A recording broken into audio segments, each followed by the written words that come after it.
La plupart des gens, ils ne le savent pas. Et même si on leur dit, ça leur paraîtrait peut-être même impossible. Teddy Riner, 2,04 m, 142 kg, 11 fois champion du monde, mais surtout et bien sûr triple champion olympique. Il a donné une interview assez surprenante. Et pourquoi en fait l'interview est surprenante? Parce que dans cette interview, les gens ils n'ont pas cette image du rock français, mais surtout parce qu'ils n'ont pas l'habitude que ce genre de sujet soit évoqué. Dans cette vidéo, on va essayer de comprendre pourquoi ce que dit un si grand champion comme Teddy Riner peut nous apporter beaucoup, surtout en tant que diabétique. Parce que je suis rentré à l'INSEP et que j'avais 14 ans, clairement on me montrait un peu du doigt parce que je parlais vraiment facilement, sans filtre de la psychologie.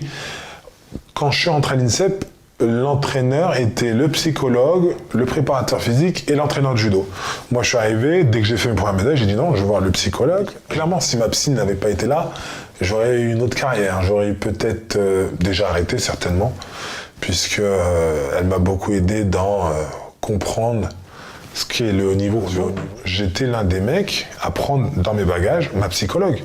Je payais tout parce que je sais les bienfaits que ça peut avoir d'avoir dans son bagage un bon staff qui vous connaît, qui peut répondre présent au moment opportun dans la compétition. Quand on sait l'enjeu qu'est les Jeux Olympiques, il ne faut pas louper quoi que ce soit. Donc moi, à chaque fois, j'emmenais ma psychologue. 2012-2016, j'ai toujours pris à mes frais ma psychologue. La professionnelle dont parle Teddy Riner dans sa vidéo, c'est Myriam Selmi, celle qu'on surnomme parfois la psychologue des champions. Et Myriam Selmi, en fait, elle l'accompagne depuis ses débuts à l'INSEP, donc il y a près de 20 ans. Là, pour les besoins de la vidéo, je t'ai pris l'exemple de Teddy Riner. Mais ce qu'il faut savoir, c'est qu'il y a de nombreux autres athlètes comme LeBron James, Serena Williams, Roger Federer, ou encore plus récemment celle que tu as vue au JO, Simone Biles, parle de ce sujet-là. Plus en plus de voix s'élèvent sur ce sujet qui reste quand même assez tabou. Ces athlètes de très haut niveau qui semblent être comme des super-héros, voire des super-humains, ils ont de grosses pressions mentales qu'ils doivent gérer tout au long de leur carrière. Ils ont énormément de stress, d'enjeux, et quand j'écoute Teddy Riner,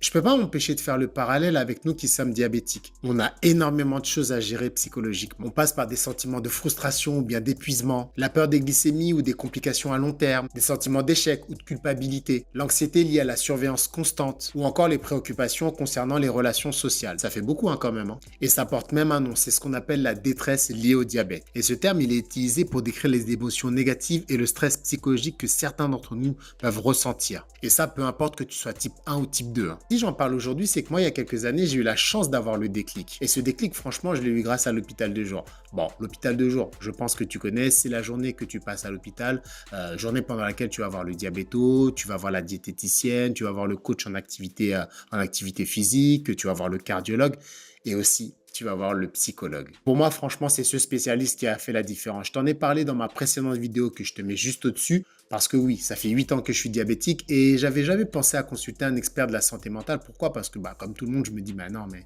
moi, j'en ai pas besoin de ça. Vraiment, cette consultation m'a beaucoup apporté. Du coup, j'ai décidé de continuer et grâce à ces consultations, j'ai pu débloquer pas mal de choses. Mais peut-être que toi, tu n'as pas encore fait ce cheminement-là. Et ça peut être à cause de pas mal de raisons.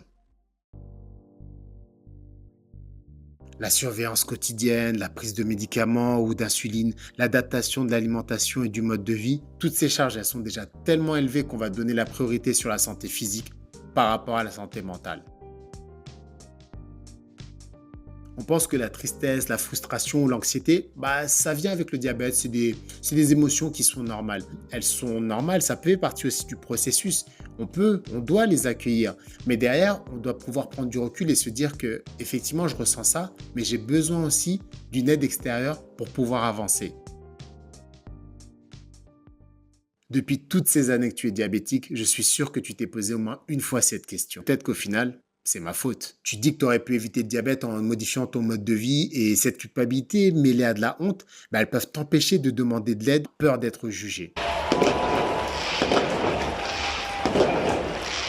Là, ce que je vais dire, c'est pas par rapport à notre corps médical. Mais après toutes ces années et plusieurs témoignages, j'ai l'impression qu'on ne compartimente pas assez la pathologie. Teddy Riner, il le dit, il a un coach de judo, un coach de préparation physique et une psychologue. Et on pourrait faire pareil dans notre approche des soins. Mais on le sait aujourd'hui, le secteur médical, il manque clairement de moyens, d'où parfois cette sensation de manque de coordination des soins, ce qui fait que certains problèmes de santé mentale passent inaperçus ou ne sont pas pris en temps comme il le faudrait.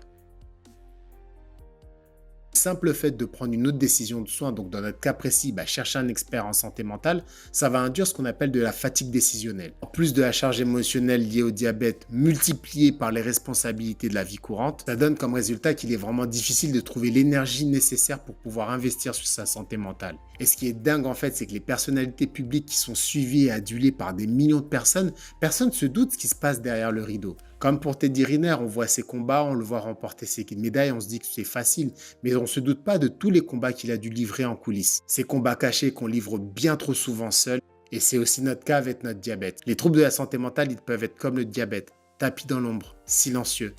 Et si cette vidéo a un seul but, c'est de les mettre en lumière. Ne te dis pas que tu es fou parce que tu vas voir un expert de la santé mentale. Non, il n'y a pas, très peu de professionnels qui va t'allonger sur un divan pendant 3/4 d'heure, 1 heure, te répondre juste avec des te prendre 80 € à la fin de la consultation. Non, c'est pas comme ça. Il n'y a pas de honte à avoir dans la maladie, d'aller voir quelqu'un, d'avancer, de vouloir progresser. Parce qu'au final, à la fin de la journée, c'est toi qui vis avec ton diabète, pas ton voisin. Merci énormément pour ton attention. J'espère un minimum t'avoir ouvert les yeux sur ce sujet qui est capital. Partage-nous ton expérience en commentaire si toi aussi tu as été voir un expert de la santé mentale, mais surtout, qu'est-ce que ça t'a apporté? De mon côté, je t'ai mis un lien en dessous de la vidéo si tu souhaites réserver un appel, voir comment je peux t'aider sur ton diabète. Je me suis entouré de professionnels pour t'accompagner sur l'activité physique, l'alimentation et la santé mentale. Je te dis à très bientôt pour une prochaine vidéo. Os